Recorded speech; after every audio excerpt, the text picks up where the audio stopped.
Nope. Team Japan gonna go, and we're on a Japanese board here for Super Turbo. And yeah. Watching Tokido's Vega play is where he first got the nickname Dirty Tokido, I think. And Balrog has to make some guesses here. That jump back jab nice. is beautiful stuff. Great counter. Now Tokido tries to go for the roll on the ground, but it's not happening. And that's the other counter, is that fierce or sometimes strong headbutt, put you far enough away to avoid.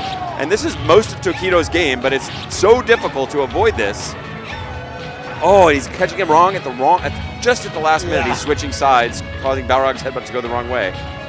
But Mike's smartly sitting back, saying, even though he doesn't have the lead, he doesn't want to overextend himself. Vega can counter. He did a jab rush there because Vega can counter cleanly. Right. If you see the fierce rush, that would reach him from there. And there's that clean counter. Oh, opportunity. The reason why the low rush is so important is he can maintain his Advantage charge. Watson. Oh, here we go. Will he try and turtle it out? Tokido's going to go for it. Oh, and Tokido read that. He did an early stab specifically to beat the air-to-air, but couldn't get it. And Mike Watson playing some smart stuff. A real test of wills there between those two guys, staring each other down. And there you see Tokido doing a very early stab. Oh, big opportunity. Tokido failed to find the wall there. Wow, great read from Watson with the uppercut. And that's another crazy thing about that low rush. He has frame advantage after you block it, which is why he can do low lunges and stand fierce. And there Tokido got behind him. Balrog with the grab. I predict Watson will go for it again. No! Tokido throws him out of it. And this is going to be it. Will the roll? Yes. Oh, yeah. Reversals are only one frame. That's definitely a worth it risk for Tokido. Moves have hundreds of active frames, it feels like, in this game compared to modern fighting games. So doing that roll as a meaty to go up against a one-frame reversal, totally worth trying. And there we saw the early, he had an opportunity, he went too early. So that is the guessing game they're playing. If Tokido goes early, he can beat the jump away jab. Oh no. But if Watson waits. Oh, and an early stab from Tokido, and he's gonna take it. And Nuki is loving it, yeah. Yeah, this is trouble now because if I'm not mistaken, Choy is probably going to use Sagat, and Vi is going to use Ryu. Yes. And Vega does really, really well against Ryu. Yes. And really, really well against Sagat. And this is such a dirty strategy from Team Japan. It's they know that Tokido is perfectly capable of rolling through this whole team without even forcing the other guys to play. Earlier, they'd been starting, Daigo up first with Balrog, and he actually been taking some licks. He lost a few times to some Honda players, Chris Lee, and it was. So I think a change in strategy. Let's just throw up a really nasty claw and see how far we can go with that before we have to bring out the other guns here. Tokido, of course, fresh from his KOF. Yep, second place. I know. Yeah. I know he wants some, some revenge for that. Yeah, because he really wanted to take that KOF. He was really sad about not winning that. So I'm sure this will be a nice consolation prize for him to be able to take first place in this tournament here, X-Mania. This is a very difficult fight for Ryu, and being in the corner is where. Oh no, that's an input air. Yep. Oh, and that's a perfectly wrong time. He got away with it. No dizzy, but now very down in life. Oh wow, he needs that space. That claw between that and stand forward is so hard for Ryu to get. Clean opportunities. Yeah, they stuff fireballs. Like the fireball won't even come out a lot of the times when you do that. Oh, that was an opportunity. Ooh. Can he create off this? Oh, he gets him again. He's brought it back. Oh, John Choy, the Korean Inferno. What the heck?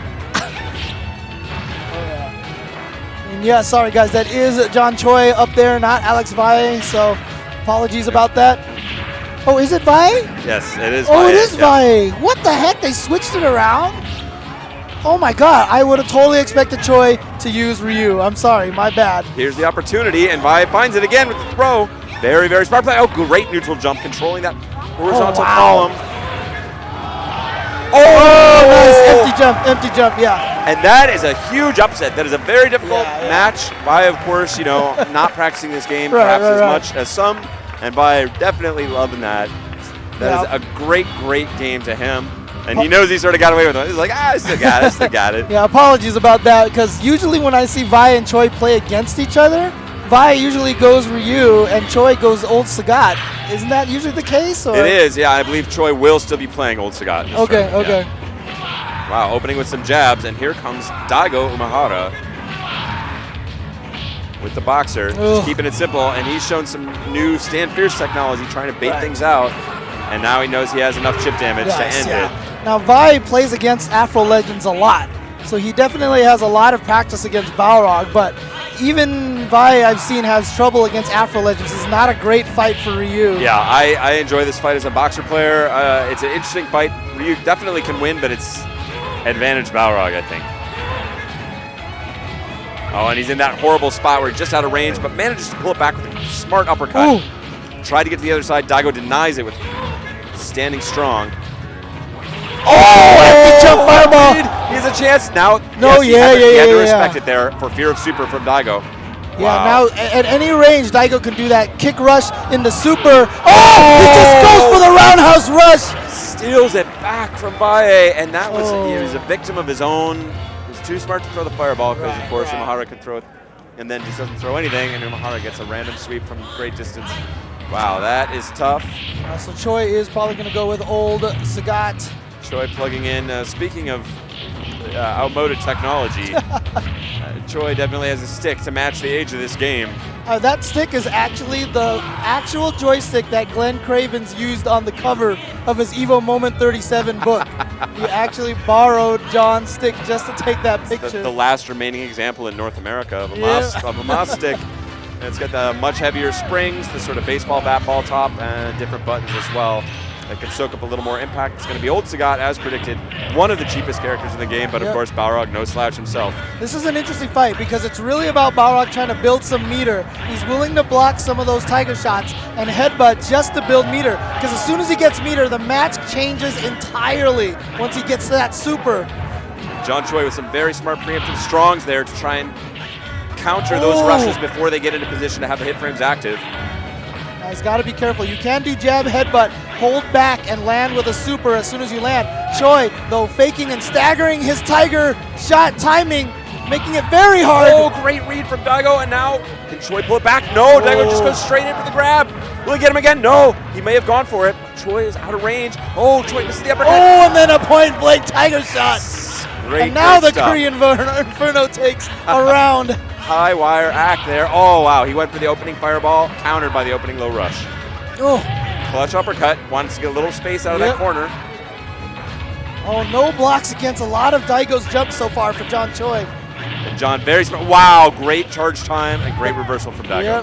Oh, that should be a dizzy.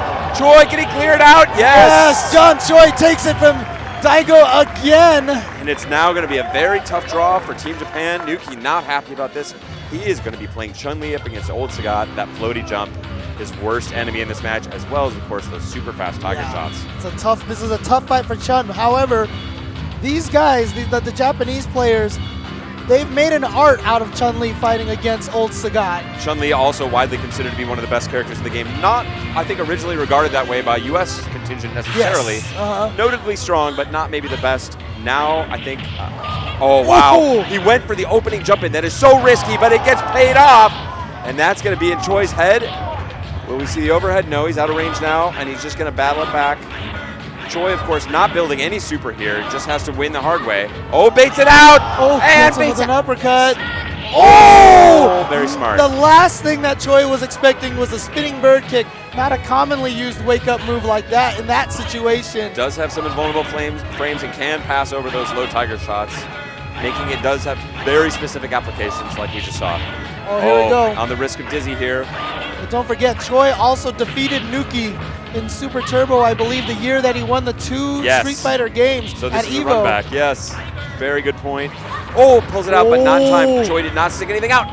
Oh, and he gets him. That is so difficult. That hitbox appears very quickly. Down to the last round between Nuki and John Choy. Who's going to pull it out? One of these teams has to go home. Choy showing some respect there, not wanting to throw that opening fireball to gain that control after getting blown up in round one. He's got Chun-Li in great position, maybe a tad closer than he might want to be in this situation ideally, but still very strong, not overcommitting. Nuki not even able to charge. He could do an aerial spinning bird kick and charge meter. Choy denying it in that spot. Oh, he found an opening. What a prediction on that Tiger again. Got it again. And he got him with the low fierce. John Choy. This is the year of the return of John Choy. And he is getting carried out on Watson's back. There will be no handshakes. They are marching straight off the stage. These guys are old friends. John's going to turn around and show a little respect.